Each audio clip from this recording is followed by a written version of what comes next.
Kemudian, jenis pad umum yang ketiga yang kita pelajari adalah membuat garis lengkung kemudian disambung dengan garis lurus. Pertama, sama halnya dengan yang tadi, kita cukup klik saja.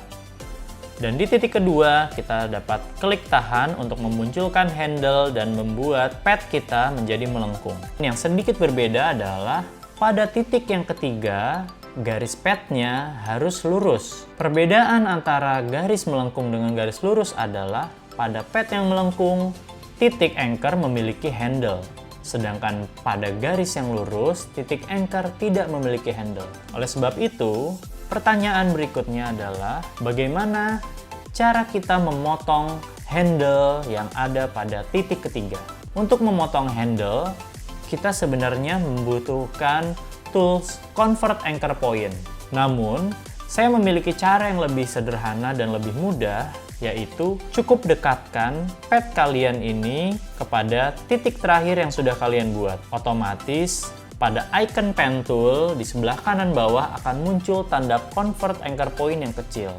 Tanda Convert Anchor Point yang kecil ini, kalau kita klik, dia akan memotong handle yang belum kita gunakan, yaitu handle yang kanan.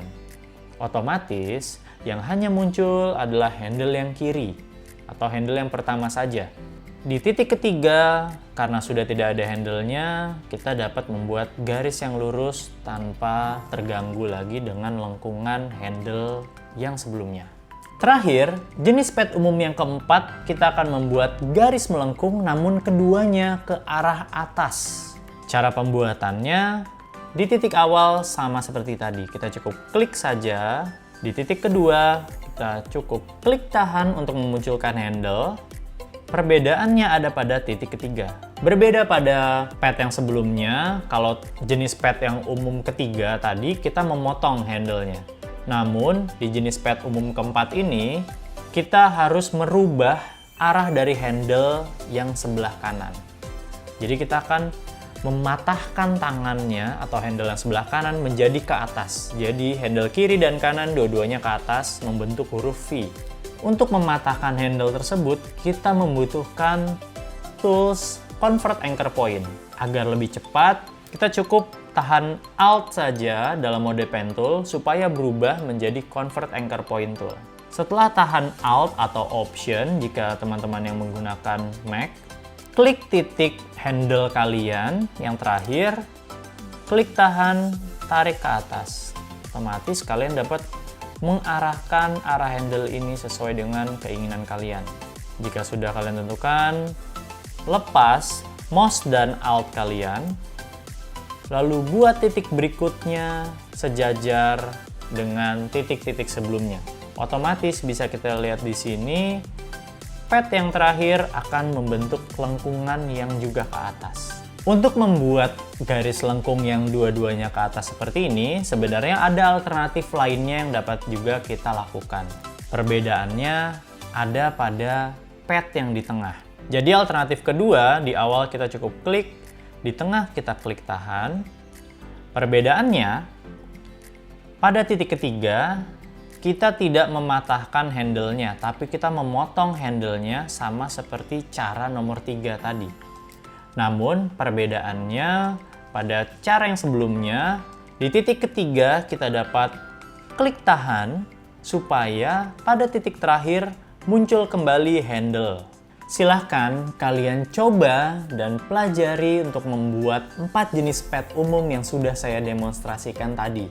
Jika kalian sudah membuatnya, keluarkan semua pad atau objek yang sudah kalian buat, atau kalian juga dapat menghapusnya. Kali ini kita akan latihan untuk men-tracing logo dengan tingkat kesulitan yang lebih menantang, yaitu logo KNVB.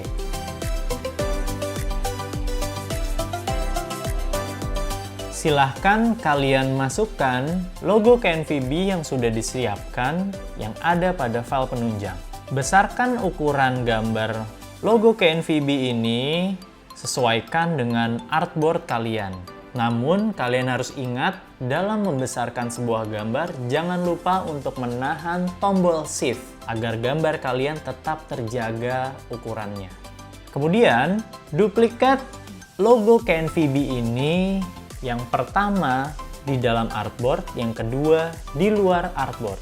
Fungsinya agar nanti kita dapat melihat perbedaannya atau perbandingannya setelah kita tracing dan sebelum kita tracing.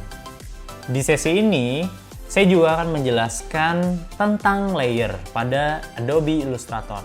Untuk memunculkan panel layer, kita dapat masuk ke menu Window, lalu kita pilih Layers atau shortcutnya F7. Dalam proses tracing, biasanya kita membutuhkan dua layer, di mana layer 1 berfungsi untuk posisi objek aslinya atau gambar yang asli, sedangkan layer kedua berfungsi untuk objek hasil dari tracing yang kita buat. Pada panel layer ini saya akan membuat new layer, klik icon kertas di bawah, atau dengan nama create new layer. Perbedaan dari layer 2 dan layer 1 ada pada warna di sebelahnya, di mana layer 1 berwarna biru dan layer 2 berwarna merah. Apa maksud dari warna tersebut?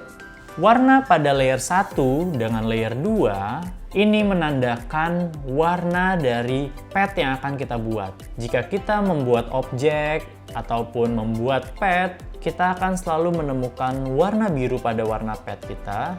Sedangkan pada layer 2 nanti ini, pad yang akan kita buat berwarna merah.